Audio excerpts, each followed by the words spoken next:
உங்களுக்கு பக்கவிளைவு இருந்தால் அதை தவிர்க்காதீங்க. வணக்கம், நான் சித்த மருத்துவர் டாக்டர் கௌஷிக் மோகன்.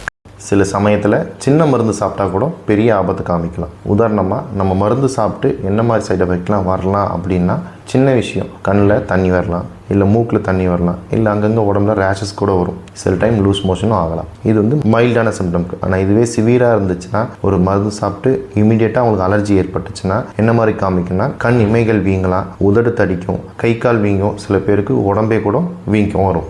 இதுக்கு அடுத்தபடியாக மூச்சு திணறல் ஏற்பட்டு மரணம் கூட ஏற்படலாம். இப்போ சமீபமாக கூட நம்ம பார்த்துருப்போம் நியூஸ் சேனலில், ஒரு சில மருந்து சாப்பிட்டு நிறைய பேர் இறந்துட்டாங்க அப்படின்றது. ஸோ இது மாதிரி கண்டிஷன், நீங்கள் மருந்து சாப்பிட்டு ஒரு எமர்ஜென்சி சுச்சுவேஷன் வருதுன்னா நம்ம என்ன மாதிரி ஆக்ஷன் எடுக்கணும் அப்படின்னா, 2 விஷயம் நம்ம பண்ணணும். முதல்ல அவங்களுக்கு ஃபஸ்ட் எய்ட் பண்ண ஒரு எமர்ஜென்சிக்கு ஹாஸ்பிட்டல் கொண்டு போகணும். மருந்து சாப்பிட்ட உடனே இது மாதிரி ஏற்படுது அப்படின்னா அதெல்லாம் ஒன்றுமில்ல, சரியாயிடும் அப்படின்னு நினச்சி முட்டாளாகிடாதீங்க. 2வது விஷயம், நம்ம கவர்மெண்ட்டில் ஒரு டிபார்ட்மெண்ட் இருக்குது, ஃபார்மகோ விஜிலன்ஸ்ன்றது. இந்த ஃபார்மகோ விஜிலன்ஸில் இமெயில் மூலிமா அப்படி இல்லைனா எல்லா டிஸ்ட்ரிக்ட்லேயுமே ஓரளவுக்கு அந்த டிபார்ட்மெண்ட்டோட ஆஃபீஸஸ் இருக்குது கவர்மெண்ட் ஹாஸ்பிட்டலில். ஸோ அவங்கள நேராக கூட பார்த்து இது மாதிரி நான் மருந்து சாப்பிட்டேன், அது வந்து இது மாதிரி சைடு எஃபெக்ட் இருந்திருக்கு அப்படின்னு ரிப்போர்ட் பண்ணுறது உங்களுக்கு ரொம்ப யூஸ்ஃபுல்லாக இருக்கும். அது என்ன மருந்தாக இருந்தாலும் சரி, கெமிக்கல் காம்பவுண்ட் மருந்தாக இருந்தாலும் சரி, இல்லை வந்து ஹெர்பல் இல்லை சித்தா மருந்தாக இருந்தாலும் நீங்கள் அந்த ஃபார்மகோ விஜிலன்ஸை கம்ப்ளைண்ட் பண்ணுறது மூலிமா, ஒரு கம்ப்ளைண்ட் மூலிமா நிறைய பேரை காப்பாற்ற முடியும். தேங்க்யூ.